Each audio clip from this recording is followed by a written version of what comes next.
Good morning dear students. मैं आपका विज्ञान अध्यापक शुभम तिवारी, माया ज्ञानोदय संस्कार अकादमी बिरधा ललितपुर से आप सभी विद्यार्थियों का आज की इस विज्ञान विषय की कक्षा में हार्दिक स्वागत करता हूं। विद्यार्थियों, विज्ञान विषय में अभी तक की कक्षा में 16 अध्याय का अध्ययन हम कर चुके हैं। आज एक नए चैप्टर के साथ और एक नए लेसन के साथ पुनः एक बार फिर आज की इस कक्षा को प्रारंभ करते हैं। विद्यार्थियों, आज का जो लेसन है वह बल एवं यंत्र। विद्यार्थियों, बल एवं यंत्र ये जो लेसन है इसका अध्ययन हम 6 क्लास में भी कर चुके हैं। ये दोनों ही चीजें, दोनों ही टॉपिक हमारे दैनिक जीवन से जुड़े हुए हैं और इनकी विभिन्न प्रकार के अनुभवों को हम अपने डेली लाइफ एक्टिविटी में यूज करते हैं और उनको महसूस भी करते हैं।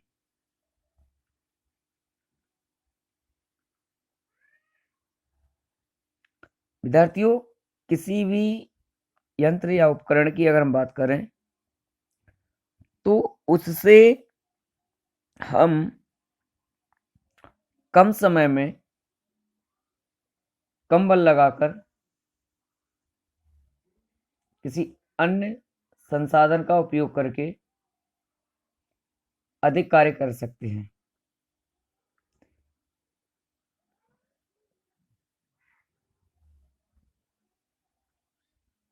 उसी प्रकार से बल का प्रयोग करके हम अपने शरीर के द्वारा भी किसी भी कार्य को कर सकते हैं। तो इन दोनों का दैनिक जीवन में बड़ा ही महत्व है। इस पाठ का जो प्रमुख उद्देश्य है सबसे पहले उस पर चर्चा करते हैं। तो इस लेसन के अंतर्गत सबसे पहले हम बल के प्रभाव और उसके प्रकार के बारे में जानेंगे। इसके बाद घर्षण बल का हमारे दैनिक जीवन में उपयोग और घर्षण बल से होने वाली हानियां। इसके पश्चात अगला जो टॉपिक होगा, मशीन या यंत्र किसे कहते हैं, मशीनों के प्रकार क्या हैं, उनकी उपयोगिता क्या है, उनकी देखभाल कैसे कर सकते हैं, उनका रखरखाव कैसे किया जा सकता है और कैसे इन मशीनों का किस कार्य के लिए उपयोग किया जा सकता है। इस लेसन के माध्यम से हम इन सभी टॉपिक पर चर्चा करेंगे और इस पाठ को कंप्लीट करेंगे। तो सबसे पहले बात करते हैं बल की। विद्यार्थियों, बल क्या है? अगर हम सामान्य भाषा में बात करें तो जो हमारे शरीर की ताकत है, जो हमारी शारीरिक क्षमता है, उसको ही हम बल की संज्ञा देते हैं। अर्थात वास्तविकता में शरीर की जो क्षमता है, ताकत है, शक्ति है, उसको ही हम बल कहते हैं। अब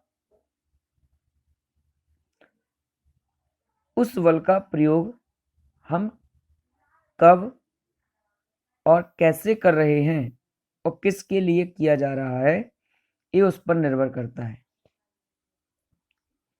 विद्यार्थियों, आपने देखा होगा एक क्रिकेट मैच को, एक बॉलर दौड़ता हुआ आता है, बॉल फेंकता है और बैट्समैन क्या करता है, उस बॉल पर अपने बैट से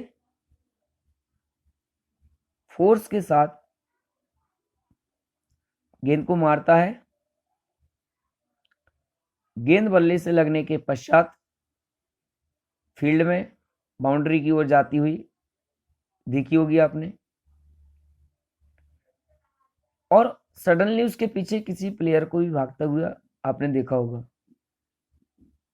और वह प्लेयर बॉल की गतिमान दिशा जो है उस दिशा के विपरीत बॉल को रोकने का प्रयास करता है और बॉल को छेड़ करता है, पकड़ता है, बॉल रुक जाती है। इसी तरह से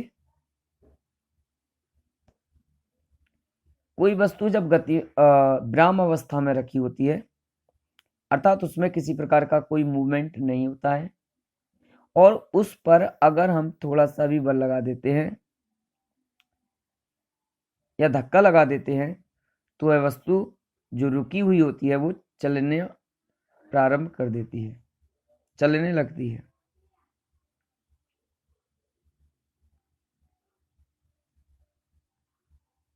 तो विद्यार्थियों, इस क्रिया को हम कहते हैं बल।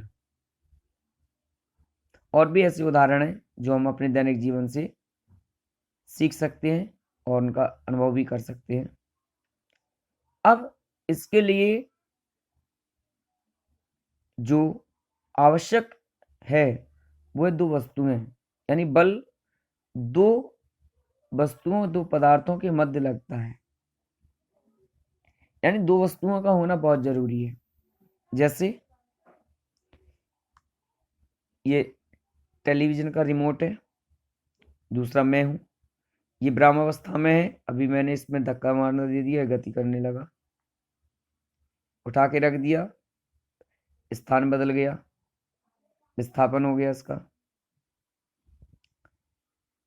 तो दो वस्तुओं का होना बहुत जरूरी है, तभी उन दोनों के मध्य बल की क्रिया परस्पर संभव है। दोनों ही प्रकार की वस्तुएं अलग अलग मोड होते हैं। पहला, जिस वस्तु पर बल लगाया जाना है। दूसरा, जो किसी वस्तु पर बल आरोपित करती है।